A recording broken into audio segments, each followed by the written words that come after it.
The silver market just did something it hasn't done in over 4 decades. For the first time since 1983, silver has officially entered backwardation, a technical condition where immediate delivery prices exceed future delivery prices. Now, if you're not deeply familiar with commodities markets, that might sound like obscure jargon, but what it signals is anything but trivial. Backwardation typically indicates physical scarcity, tightness in supply, or surging immediate demand that overwhelms available inventory. And when a globally traded industrial metal like silver flips into this state after 42 years, it's worth understanding what's actually happening beneath the surface, and what it could mean for prices, supply chains, and the broader metals market moving forward. To appreciate why this matters, we need to start with what backwardation actually represents.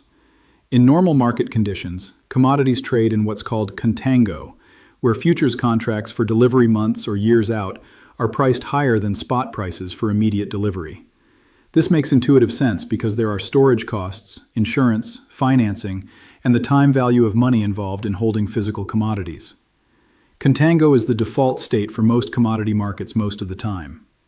Backwardation flips this relationship. It means traders and industrial users are willing to pay a premium right now to secure physical silver, rather than wait for future delivery. That premium reflects urgency. It reflects concern about availability, and it reflects a market structure where the immediate need for the metal outweighs the cost considerations that normally keep futures prices elevated. Silver entering backwardation tells us that physical demand is intensely high relative to what's readily available in accessible inventories. This isn't a momentary blip caused by a single news event. The shift has been building as multiple demand drivers converge simultaneously. On the industrial side, silver is irreplaceable in a growing number of high-tech applications. Solar panel manufacturing alone now consumes roughly 15% of annual silver supply, and global solar capacity installations have been accelerating far faster than many analysts anticipated even 2 years ago. Photovoltaic cells rely on silver paste for electrical conductivity, and while researchers have been working on reducing silver content per panel, the sheer volume growth in solar deployment has more than offset those efficiency gains. As countries push toward renewable energy targets and climate commitments intensify, solar demand for silver isn't slowing down. It's expanding. Beyond solar, silver plays critical roles in electronics, electric vehicle components, medical devices, and emerging technologies like fifth-generation wireless infrastructure.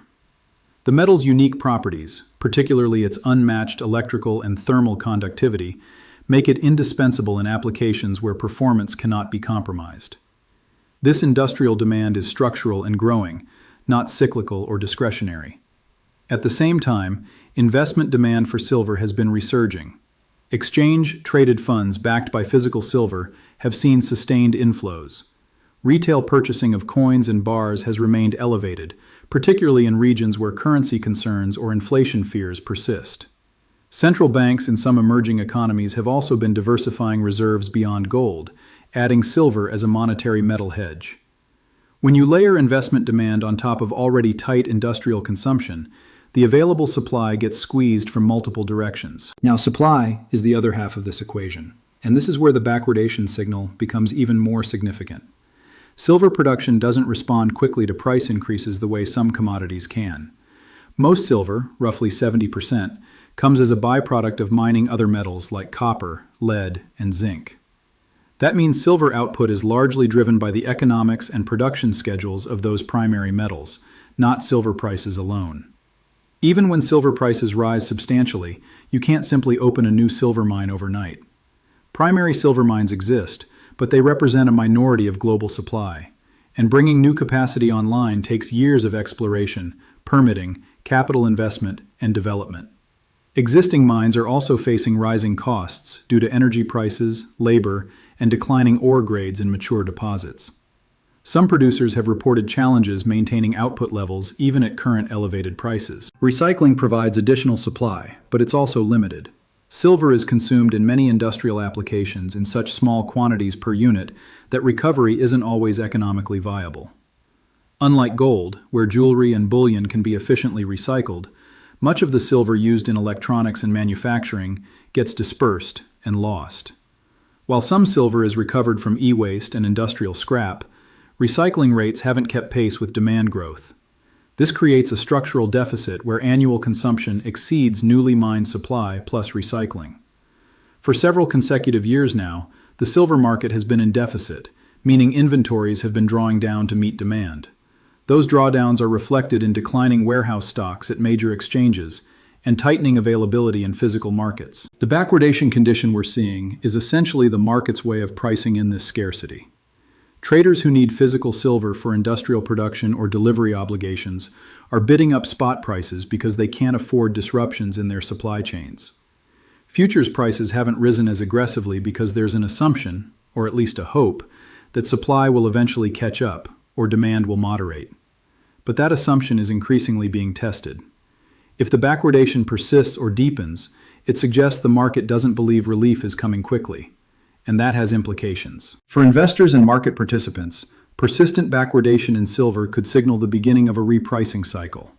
Historically, when commodities enter sustained backwardation, it often precedes significant price appreciation as the market adjusts to recognize supply constraints. We've seen this pattern in other metals during periods of structural tightness. The key question is whether current price levels adequately reflect the underlying physical fundamentals. If industrial demand continues growing while supply remains constrained, the gap has to close somehow, and price is the most direct mechanism. Higher prices could eventually incentivize more primary production, improve recycling economics, or temper some discretionary demand, but those adjustments take time. There are also risks and uncertainties that need to be acknowledged. Economic slowdowns, particularly in major industrial economies like China, could dampen demand for silver-intensive products. Technological substitution, while challenging given silver's unique properties, isn't impossible in some applications if prices rise high enough to justify the research and development costs.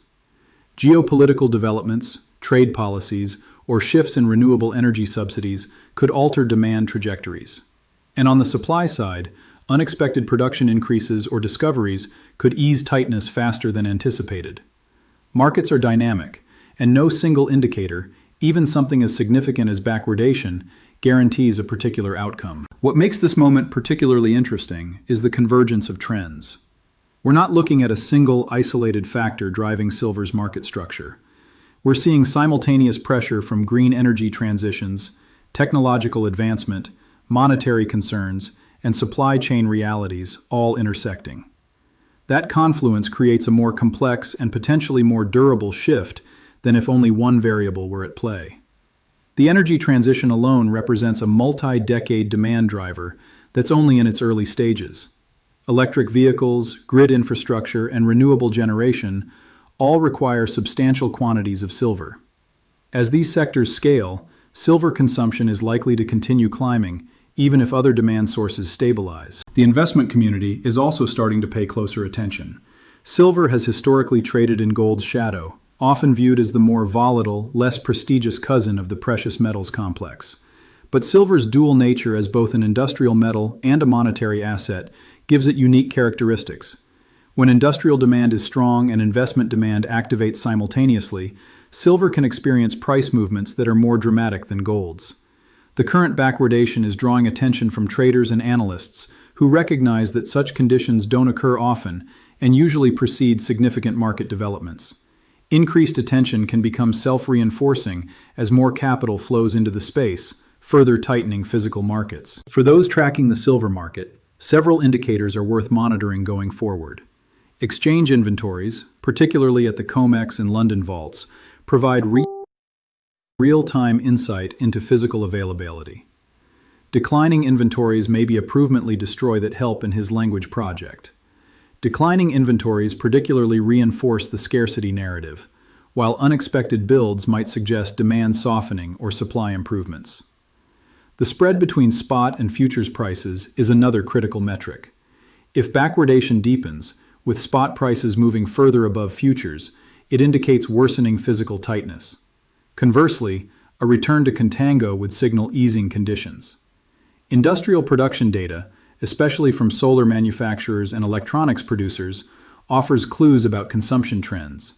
And mine production reports, along with exploration activity, help assess whether supply responses are materializing. The macroeconomic backdrop also matters significantly for silver. The metal often responds to broader financial conditions, particularly real interest rates and currency movements. When real yields are low or negative, silver becomes more attractive as a store of value since it doesn't carry an opportunity cost relative to yield-bearing assets. Currency weakness, especially in the US dollar given silver's dollar-denominated pricing, can boost precious metals by making them cheaper for foreign buyers and increasing their appeal as dollar alternatives. Inflation dynamics play a role too. Silver has historically been seen as an inflation hedge, though its price behavior is more complex than simple inflation correlation would suggest. Still, persistent inflation concerns can drive investment demand as individuals and institutions seek tangible assets. What's unfolding in the silver market right now is essentially a stress test of the commodity's supply-demand balance at a time when multiple long-term trends are intensifying pressure on available inventory. The backwardation we're witnessing isn't just a technical curiosity for traders. It's a market signal that the physical fundamentals have shifted in ways that haven't been seen in over 40 years.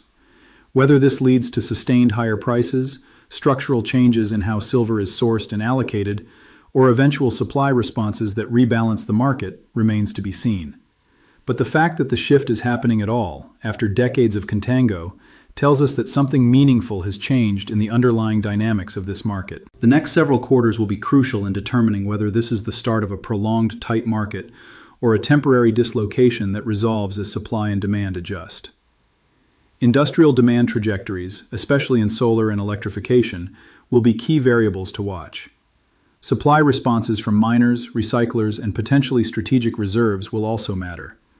And investor behavior, which can amplify or dampen price movements depending on sentiment and positioning, will play a significant role in how the market evolves.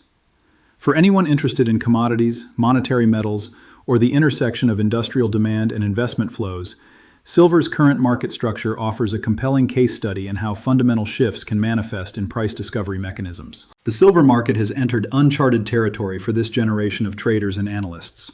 What happens next will depend on whether the forces that created this backwardation persist, intensify, or eventually ease. But one thing is increasingly clear. The dynamics that kept silver in contango for 4 decades have fundamentally shifted, and the market is still in the process of figuring out what that means for prices, supply chains, and the role of silver in the global economy going forward.